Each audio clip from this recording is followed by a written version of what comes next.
इस विधानसभा सम्मेलन में आए हुए तमाम जनसुराजी साथियों और साथ ही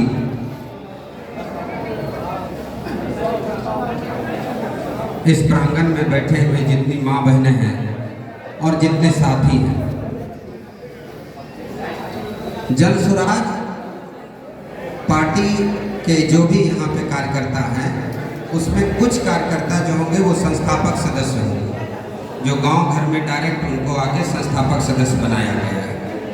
और संस्थापक सदस्य कई लेयर है जनसुराज का, जिसमें एक प्रमुख लेयर जो है वो हर विधानसभा में 6-7 हज़ार ऐसे साथी हैं आपके, जिनको हम और आप ना भी जानते हो लेकिन वो जनसुराजी हैं। और इस ग्राउंड में जितने भी दोस्त मुहिम बैठे हुए हैं, युवा बैठे हुए हैं, तमाम युवाओं से मैं अपील करना चाहूँगा कि अभी 2 महीने का वक्त है चुनाव में। आगामी बिहार विधानसभा चुनाव होने जा रहा है, 2 महीने का वक्त है। और इस 2 महीने का वक्त जो होता है वो बहुत ही कीमती वक्त है।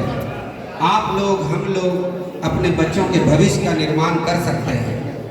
ऐसा ना हो कि ये मौका हम लोग चूक जाएं। इसीलिए तमाम जनसुराज के जो भी पंचायत स्तर के पदाधिकारी हैं और जो भी युवा हैं जो जुड़ना चाहते हैं कि हम जनसुराज में जुड़कर काम करना चाहते हैं, पंचायत स्तर पे करना चाहते हैं, प्रखंड स्तर पर करना चाहते हैं, वो तमाम जनसुराजी को मैं आमंत्रित भी करता हूं कि आप लोग रेस्ट पे बैठे हुए साथियों से आप मिले, अपना नंबर देकर जाएं और हम लोगों के साथ मिलकर फिर जनसुराज को आगे और बढ़ाएं। अभी आप सभी वक्ताओं की बात को आप सुन रहे थे। हम लोग 3-4 चीज़ें सुन रहे थे। एक सुन रहे थे बिहार के अंदर गरीबी, भूखमरी, बेरोजगारी, हर ब्लॉक और थाना के अंदर आज भ्रष्टाचार है, कहीं भी जाएंगे रिश्वत है। आप जमीन का मामला देखेंगे, जमीन का मामला हमेशा अफसरों ने लड़ा रखा है 2 भाइयों को, और 2 भाई जमीन के लिए लड़ते हैं, एक दूसरे का हत्या कर देते हैं। और आज अपराधी किस तरह रोड रॉबरी कर रहा है। इन तमाम चीज़ों को अगर आप गंभीरता पूर्वक सोचेंगे तो बिहार की स्थिति बहुत ही नाजुक दौर पर है। आज 15 से 20 सालों की सरकार है नीतीश कुमार जी की। माँ बहनें हमारी बैठी हुई है। मेरा नाम आफ्ताब आलम है, मैं मुस्लिम समुदाय से ताल्लुक़ रखता हूँ। हम लोग सब दिन आरजेडी को वोट किए, मुस्लिम सब दिन आरजेडी को वोट किया है ना भाई, सब दिन। और 15 साल उनको भी देखे, 20 साल हम लोग नीतीश कुमार जी को देखे, 35 साल का वक्त बीत गया है। कितना? 35 साल। और 35 साल के वक्त में भ्रष्टाचार देख रहे हैं आप। थाना ब्लॉक जाइए, गरीब आदमी हिम्मत नहीं करता है थाना जाने की, हर जगह दलाल सेठ है। ये तमाम पहलू है। दूसरा आपका शिक्षा व्यवस्था, जो आपका बच्चा पढ़ लिख रहा है और पढ़ लिख रहा है लेकिन क्वालिटी एजुकेशन नहीं है, वो बाद में 8वां 9वां करने के बाद पढ़ नहीं पा रहा है, मजदूर बन जा रहा है। और मजदूरी भी उसको सही से नहीं मिल रहा है। वो दिल्ली प्रदेश जब जाता है खटने, पंजाब जाता है। मैं भी दिल्ली भाग कर चला गया था पढ़ने के लिए। मैं भी मजदूरी करने गया था, लेकिन मैं पढ़ने लगा वहाँ जाकर। मजदूरी भी करता था और पढ़ता भी था। फिर हम लोग एक व्यवस्था ऐसी बनी कि धक्का खाते खाते 15-20 साल कई प्रदेश घूमे। हर प्रदेश घूमते हुए ये पाए कि बिहार जो है, बिहारी एक गाली बन गया है। अगर हरियाणा का 2 आदमी आपस में लड़े और दूसरे हरियाणवी को कह देता है बिहारी, तो वहाँ पर भी दोनों हरियाणवी में लड़ाई हो जाता है कि बिहारी क्यों बोल दिया तुमने। मतलब बिहारी वर्ड इस तरह गाली हो गया है। तो सरकार की ये जिम्मेदारी है। कहना बहुत कम चाहूँगा लेकिन समझना ज़्यादा है। आज 15 साल में जो ये सरकार है किस तरह सत्ता पे है, और सत्ता की हनक देखिए, सत्ता की हनक देखिए कि फिर से सत्ता में आने के लिए माँ बहनों के अकाउंट में 10-10 हज़ार रुपया डालने लगे कि कहीं प्रशांत किशोर न जीत जाए, कहीं जनसुराज न सत्ता में आ जाए। और आपको मैं बता दूं, अगली सरकार जनसुराज की बनने जा रही है। और जनसुराज का चुनाव चिन्ह पता है माँ बहन? आप लोगों को पता है? स्कूल का बस्ता छाप है। क्या है? स्कूल का बस्ता छाप। अभी हमारे प्रत्याशी बिहारीगंज विधानसभा के आप लोगों के बीच अपनी अपनी बात रख रहे थे। महिलाएं थी, खुशबू जी, देखिए कितने अच्छे से बोल रहे थे। आलोक इंजीनियर जी साहब थे, आलोक साहब, और अमलेश बाबू, और संजीव जी, दिलीप जी, ये सारे प्रत्याशी अपनी अपनी बात को जनता के बीच में रखे। इनको खुद पता नहीं है कि टिकट मिलेगा कि नहीं मुझे मिलेगा, इनको खुद नहीं पता। मेहनत कर रहे हैं, दिन रात हर क्षेत्र में जा रहे हैं, घूम रहे हैं, लोगों से मिल रहे हैं, पागलों की तरह काम कर रहे हैं। एक दिन मैं देख रहा था आलोक जी रोड भी बनवा रहे थे, अभी तो विधायक नहीं बने हैं, गली कीचड़ में इतना स्थिति खराब था। अमलेश राय जी भी विधायक प्रत्याशी हैं, किन्हीं को पता नहीं है, जिलाध्यक्ष है, इनको पता नहीं है। प्रशांत जी ने बोला है कि जनता की जो राय होगी उसको टिकट देंगे, और इन लोगों ने भी प्रण किया कि हम लोग जिनको भी टिकट देंगे सभी जनस्वराजी साथ होंगे। आप तमाम माँ बहनों से भी अपील है, एक जिला संयोजक होने के नाते, एक जनस्वराजी का साथी होने के नाते, क्योंकि प्रशांत किशोर जी को आगे बढ़ाने के लिए हम लोग दिन रात मेहनत कर रहे हैं। वो बेचारे देखेंगे कादो कीचड़ में जाकर किस तरह काम कर रहे हैं बिहारियों के लिए, और उनको रोकने के लिए सरकार और विपक्ष किस तरह रोक रही है कि कहीं सत्ता में आ गया तो गरीबी खत्म हो जाएगी, भूखमरी खत्म हो जाएगी, थाना और ब्लॉक के अंदर घुसखोरी खत्म हो जाएगी। ये प्रशांत किशोर की ताकत है कि आपको जनसुराज के डर से, प्रशांत किशोर के डर से आपको 1100 रुपये आप 20 साल के बाद नीतीश कुमार जी ने महिलाओं को किया वृद्धा पेंशन, जबकि जनसुराज की सरकार आएगी तो आपको 2000 मिलेंगे। और आप देखेंगे कि परिवार लाभ कार्ड बन रहा है, परिवार लाभ कार्ड इस तरह का ATM बन रहा है हर जगह। अगर किन्हीं ने नहीं बनवाया है तो बनवा लीजिए। इसी ATM के माध्यम से जब सरकार जनसुराज की आएगी तो आप देखेंगे कि 20,000 रुपया प्रति परिवार को लाभ मिलेगा अन्य अन्य मदों से। ये बताने के लिए हम लोग आप लोग को इकट्ठा किए हैं, और आप में से कुछ साथी हमारे अलग अलग विधायक प्रत्याशी के साथ आए होंगे, अलग अलग आए हैं ना, किसी को खुशबू लाई होंगी, किसी को आलोक जी लाए होंगे, किसी को कोई हम अलग अलग साथियों के साथ आ गए होंगे। इन लोगों ने प्रण ले लिया, आपको बताया कि टिकट जिनको भी मिलेगा हम लोग साथ रहेंगे। और यहाँ पे तकरीबन 500-600 लोग हैं, और इस 500-600 लोग आप अगर जनसुराज का चर्चा करेंगे बाहर तो 5000 लोग चाहेंगे तो 50,000 वोट को तब्दील कर सकते हैं। इतनी ताकत आप में है, इतनी ताकत और इतनी कुव्वत आप में है। और हमेशा आंदोलन जो है गरीबों ने किया है, देश आजाद हुआ गरीबों के आंदोलन से।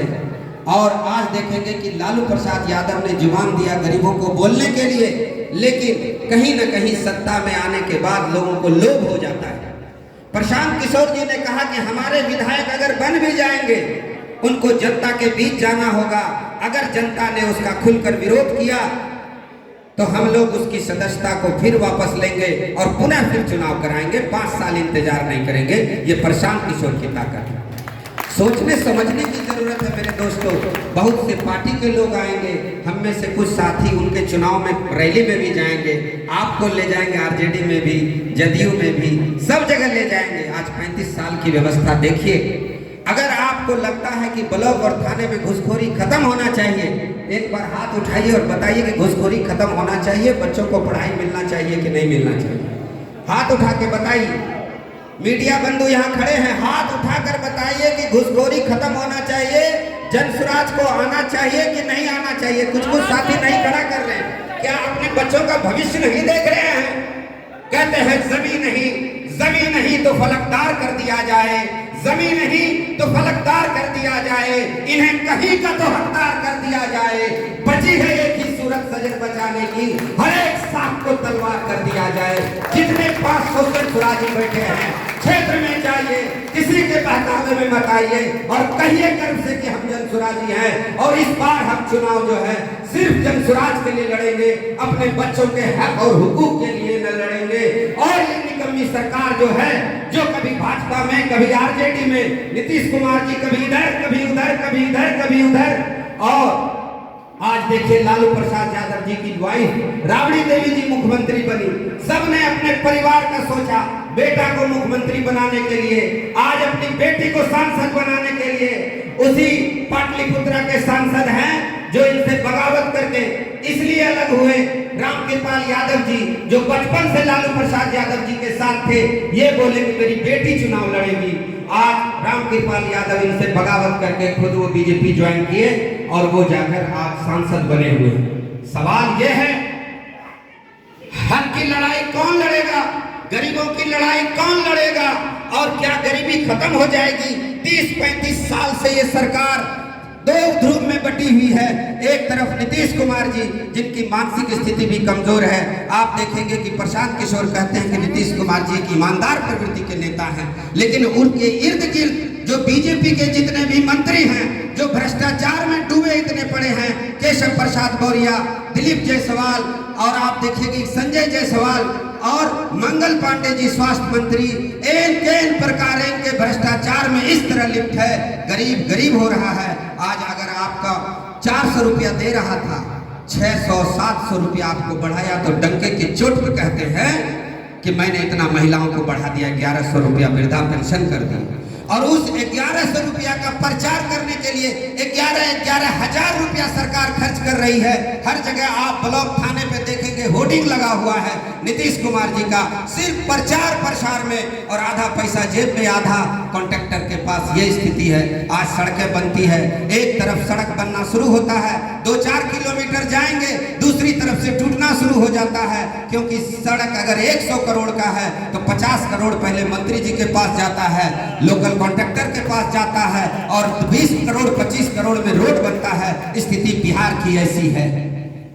कहते हैं न संभलोगे तो मिट जाओगे, तेरी दास्तां में न होगी दास्तानों में। मैं भी एक गरीब घर से आया हूँ, पढ़ लिख कर जरूर आपको मैं यहाँ सामने बोल रहा हूँ, तो आपको लग रहा होगा कि किसी अच्छे घर घराने का होगा, बहुत अमीर कबीर होगा। ऐसा नहीं है। मैंने अपने माँ बाप की गरीबी देखी है, बेचैनी देखी है, परेशानी देखी है, दिल दुखता है। मैंने कई बार मुख्यमंत्री बिहार से मिला, कई बार मिले, चाहे वो नीतीश कुमार जी हो या सुशील यादव जी हो, कई बार मिले और सामूहिक मुद्दे को लेकर बताए। आप मेरे भाई, मैं आपसे रिक्वेस्ट कर रहा हूं, बिहारी बहुत इमोशनल होते, कई प्रदेश में मैं काम किया, पंजाबी इमोशनल नहीं होते। और साउथ इंडिया का जो प्रदेश है, वहां जब आप जाएंगे तो देखेंगे कि हर 5 साल 10 साल में जिसको अगर एक बार वोट किया तो अगला 5 साल फिर दूसरे को वोट करता है, तीसरे को वोट करता है। वो इसलिए करता है कि सरकार को बदलेंगे नहीं तो प्रदेश में भ्रष्टाचार व्याप्त हो जाएगा। प्रशांत किशोर ने कहा है कि सत्ता में आने के बाद 850 पंचायत ऐसा होगा जिसकी तस्वीर बदलने के लिए मैं ब्लूप्रिंट तैयार कर रखा हूं। सत्ता में आते ही मॉर्निंग से भ्रष्टाचार खत्म। आपके बच्चे प्राइवेट स्कूल में पढ़ेंगे, इंग्लिश स्कूल में पढ़ेंगे, और नेतरहाट के तर्ज पर प्रखंड के अंदर एक स्कूल का निर्माण कराया जाएगा। और उस स्कूल के अंदर जब आपके बच्चे पढ़ेंगे तो डॉक्टर बनेंगे, इंजीनियर बनेंगे, मजदूर नहीं बनेंगे। बिहारी आज मजदूर की फैक्ट्री हो चुकी है।